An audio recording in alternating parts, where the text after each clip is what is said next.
Bapak Ibu yang kami hormati, kita tingkatkan pada acara yang kedua, yaitu yang akan disampaikan oleh Kepala Bumi Bageran Surusunda. Kepada beliau Ibu Sobiati, disilakan.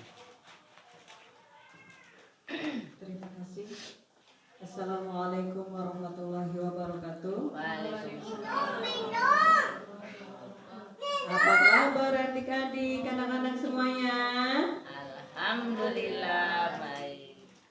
Alhamdulillah Bahagia. Ya, coba sekali lagi. Apa kabar anak-anak?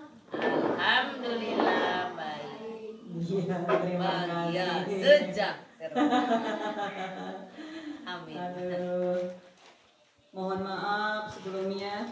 Marilah kita panjatkan puji syukur kita kehadirat Allah Subhanahu wa Ta'ala, dan juga selawat serta salam kepada junjungan kita Nabi Muhammad Sallallahu Alaihi Wasallam.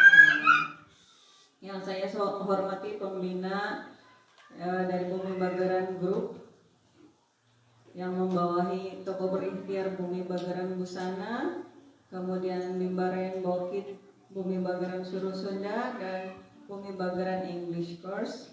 Yang saya hormati sesepuh yang kemudian berkontribusi di sini, ada Bunda Rukiah SPDI sebagai wakil kepala bidang kurikulum, ada juga Ibu Etik, ini lulusan dari keperawatan. Beliau adalah wakil kepala unit Bimba bidang prasarana dan kesehatan.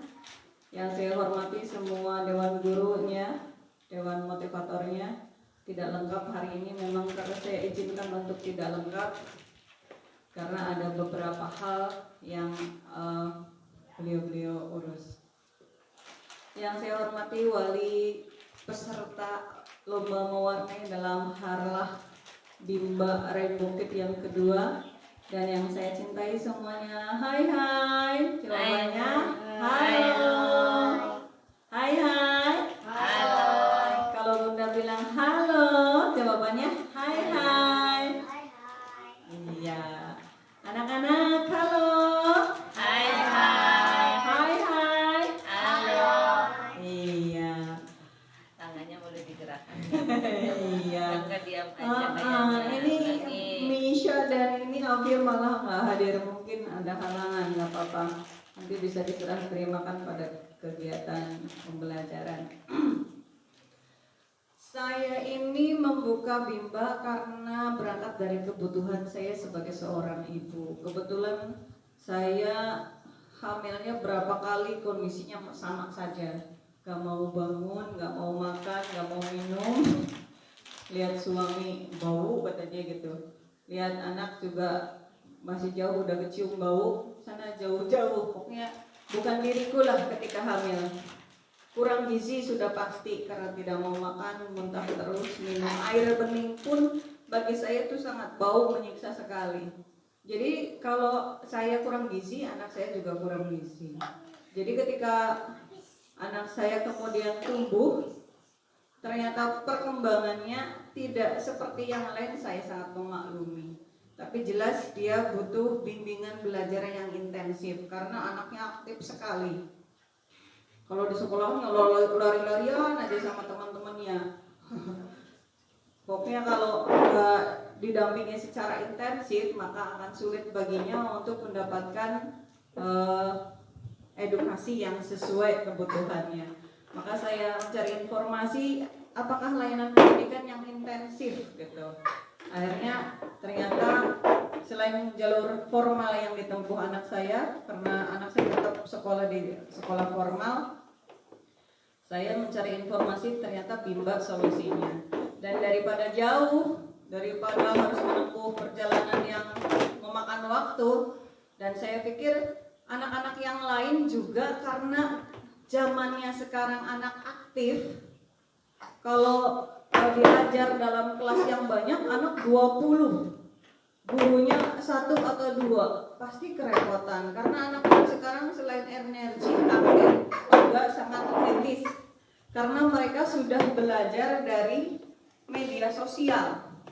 sudah belajar dari YouTube. Jadi kalau gurunya satu, muridnya banyak, anak-anaknya nanti punya dunianya sendiri. Akhirnya inilah yang saya dirikan. Satu guru hanya melayani 4 anak. Ya, maksimal hanya 4 anak satu guru. Ada yang satu guru satu siswa, tergantung orang tuanya memilih yang mana. Jadi insya Allah lebih terdampingi. Dan alhamdulillahnya harusnya itu satu level 6 bulan. Tapi karena didampingi dengan baik dan modul yang baik, kemudian orang tuanya mendukung, 3,5 bulan itu sudah pada lulus level 1, alhamdulillah.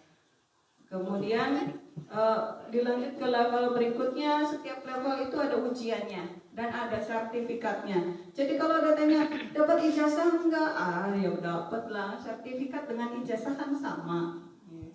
Di sini dapat. Terus kalau bimba yang lain atau tempat les yang lain kan kadang-kadang tidak punya lisensi, tidak punya izin operasional gampangannya ya. Saya guru, saya buka les, saya les di sini. Nah, itu hanya les berdasarkan tanpa ada perjanjian, tanpa ada lisensi. Kalau di kita ada lisensinya. Kita modulnya juga disesuaikan. Dari kalau di Bimba itu modul level 1 sampai level 3, kalau di Bumi Bagaran Bahasa Inggris itu ada 10 level. Jadi kebanyakan yang daftar kan anak-anak yang sudah baca MI, SD. Mereka dimulai dari level 1. Tapi kalau SMP setelah dites umpamanya cocoknya masuk ke level 7. Ya level 7 nggak mungkin disamain sama anak-anak kecil ini. SMA pengen lebih lagi bahasa Inggrisnya. Ya mereka diuji dulu, nanti dia sesuainya dengan level mana. Kalau udah level 9 ya level 9. Kalau level 5 ya level 5. Makanya untuk Bumi Bagaran English Course itu terbuka untuk umum, syaratnya cuma 1. Bisa baca dan tulis. Jadi kalau ibu-ibu saya mau jadi TKW ke Hong Kong, mau bahasa Inggris atau ke Amerika atau ke Sydney atau kemana, bisa di sini dilayani. Dan kabar baiknya, baik Bumi Bagaran English Course maupun Bimba Rainbow Kid, kami melayani bimbingan belajar gratis. Syaratnya adalah untuk anak yatim. Yang kedua adalah untuk penghafal Al-Quran. Itu kami gratiskan. Di Bumi Bagaran English Course sudah ada, tapi kalau di Bimba Rainbow Kid belum ada. Tadi ketemu anak MA, katanya saya juga udah hafal Al-Quran. Boleh silakan izin kepada Pak Kiai, mohon waktu seminggu 2 kali, kita layani dengan gratis kok. Karena apa?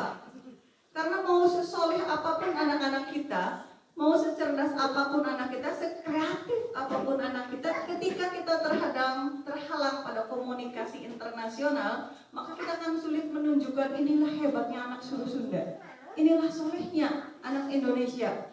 Mereka tetap akan melihatnya bahwa orang luar negeri itu keren, berbahasa Inggris itu keren, dan mereka hanya orang luar negeri yang bisa berbahasa Inggris, dan hanya cara berpakaian mereka dan hanya cara hidup mereka yang membuat kita merasa itulah yang paling bagus.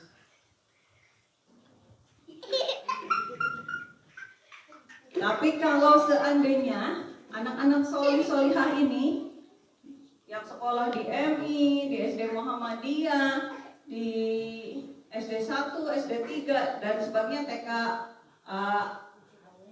NU, ada yang dari Muhammadiyah, itu mampu menunjukkan kehebatan mereka dalam komunikasi bahasa Inggris kan luar biasa. Siapa tahu nanti kiblat modenya bergeser dari Korean style menjadi Indonesian Muslim style. Siapa tahu nanti ketika di Facebook, di YouTube, ketika anak-anak kita pintar berbahasa Inggris, dunia akan semakin melihat, oh iya ya, Muslim Indonesia itu tidak terkenal antri BLT aja, tetapi mereka jago matematika, jago seni, jago bahasa Inggris, dan mereka tetap solihah. Itu mimpi saya. Jadi ini 20.000 per bulan itu sangat ringan, tidak ada dimanapun. Bimbingan belajar dengan modul yang bagus, dengan guru lulusan universitas, bayar 20.000 per bulan itu tidak ada dimanapun. Karena saya niatnya itu didukung oleh Dewan Motivator, itu adalah bukan hanya ini profesi, bukan hanya ini adalah aktualisasi kami, tapi ini juga bagian dari sedekah ilmu. Jadi mari kita promosikan bersama, mari kita meriahkan bersama. Semakin banyak siswa yang masuk, bahkan anak yatim semakin banyak yang masuk, insya Allah Allah lebih menjamin rezeki kita.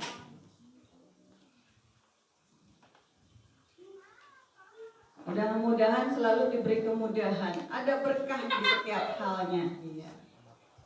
Nah, itu selintas tentang kegiatan yang saya selenggarakan ini. Tujuannya itu jangka panjang. Jadi anak saya pun ini pantarannya jihad, kalau jihad duduk manis dia ya begitu, jalan-jalan. Tapi saya tetap tidak putus asa. Saya selalu berpikir bahwa pembelajaran itu tidak harus duduk diam dan manis. Ketika saya tanya, Kak, sama Kak, apa sih watermelon? Oh, berarti ada yang masuk. Gak apa-apa, saya mendatangkan banyak anak-anak yang manis, yang duduk manis di sini dengan edukatif dan menyenangkan pembelajaran. Anak saya cuma mendengar, melihat, nanti lama-lama dia juga tahu. Alhamdulillah sedikit-sedikit ada perubahan. Karena kita orang tua itu nggak bisa milih anak, sama anak juga nggak bisa milih orang tua. Yang ada adalah saling mensyukuri, saling mensupport. Orang mau ngomong apa, ini buat ibu-ibu, bapak-bapak semuanya nanti di rumah. Orang mau ngomong apa tentang anak kita nggak apa-apa, mereka bukan ibunya. Tapi kita sebagai ibunya, doa ibu itu kan diijabah oleh Allah. Soal waktu kan urusan Allah. Percaya saja anak ibu dan bapak semuanya. Kesan tanpa ikhtiar yang pantang menyerah. Dan sebagai orang tua, harta yang paling berharga yang kita tinggalkan kepada anak-anak kita itu adalah ilmu. Kemudian karakter. Alhamdulillah di kami itu sangat mengedepankan itu. Termasuk kemarin penyelenggaraannya juga kami tidak tahu menahu soal penjurian, tidak tahu menahu, dan ibu bapak juga dipersilahkan untuk menjauh dari anak-anak. Itu mengajarkan kemandirian, kemudian mengajarkan kejujuran. Kemudian anak saya nangis, jengker, kenapa kok nggak juara? Ya karena memang belum sesuai dengan yang diharapkan juri. Tapi kan aku anaknya ibu. Ya iya, tapi kan tetap kamu harus mematuhi aturan, mematuhi, menghormati hasil juri. Dari situ belajar juga tentang kita harus berbesar hati. Termasuk keponakan saya juga kesah-kesah. Yang menang aku nggak dapat, ya nggak apa-apa. Kan kamu udah dapat pahala belajar, udah punya banyak teman. Jadi dari kegiatan ini bukan hanya segi intelektualnya yang ingin saya asah, bukan hanya segi kreativitasnya yang ingin saya asah, tetapi juga dari segi karakternya juga tetap saya harapkan dapat perkembangan yang lebih bagus. Tak kenal maka tak sayang maka tak cinta maka tidak ada kerja sama. Yang ada prasangka. Makanya saya gemar sekali promo di media sosial seperti ini, saya bicarakan dengan terbuka karena ibu-ibu itu sebenarnya nasibnya sama. Ibu-ibu nasibnya sama, bapak-bapak ya sama, punya beban tanggung jawab yang luar biasa besar. Dan biasanya dengan sharing kita menjadi lebih ringan. Oh, lain ngumpul sama lah di mana-mana ibu-ibu, bapak-bapak perjuangannya yaitu terhadap anak-anak. Dan anak-anak ini adalah akalnya belum sempurna, akhlaknya belum sempurna. Jadi kalau mereka masih aktif, mereka masih belum mengetahui etika, saya selalu ingat kata-kata Gus Baha. Idola saya selain Gus Dur, tokoh NU, dia mengatakan begini, selama anak masih punya iman dan Islam, maka itulah yang harus sangat disyukuri oleh orang tua. Jadi kalau Gus Baha lagi ceramah, anaknya keluyuran gitu, atau anak orang suruh salim sama Gus Baha, nggak mau, dia nggak marah. Karena memang seperti itulah, anak-anak belum sampai kepada akal yang sempurna. Kan kalau kadang-kadang kalau kita ketemu kiai, ada anak kecil nyeletor saja, kalau enggak di masjid aja. Anak-anak disuruh mengenal masjid, dibawa ke masjid, anak-anak berisik lari-larian, kan ada yang marah-marah ya. Ya maklum lah gitu. Padahal kalau tidak mengenal masjid, anak-anak tidak bahagia di masjid, takut ke masjid dimarahin orang. Lah terus masjid kita nanti 10 tahun yang akan datang yang isi siapa? Astagfirullahaladzim. Innalillah. Mudah-mudahan itu tidak terjadi. Mudah-mudahan itu tidak terjadi. Karena sudah dari sana nih anak-anak memang belum sempurna akal dan akhlaknya. Itu saja yang saya pertegas kembali tentang keberadaan kami dan tujuan kami. Semoga semua kegiatan ini penuh berkah baik penyelenggara maupun pesertanya. Semoga diberkahi Allah dengan keberkahan ilmu yang manfaat dunia akhirat, yang membuat kita sebagai orang tua dan anak-anak sama soleh-solehannya, sama ahli surganya. Allahumma amin. Demikian, bila ada kata-kata yang kurang pas saya mohon maaf. Jika ada benarnya itu datang dari Allah semata. Wabillahi taufiq wal hidayah. Wassalamualaikum warahmatullahi wabarakatuh.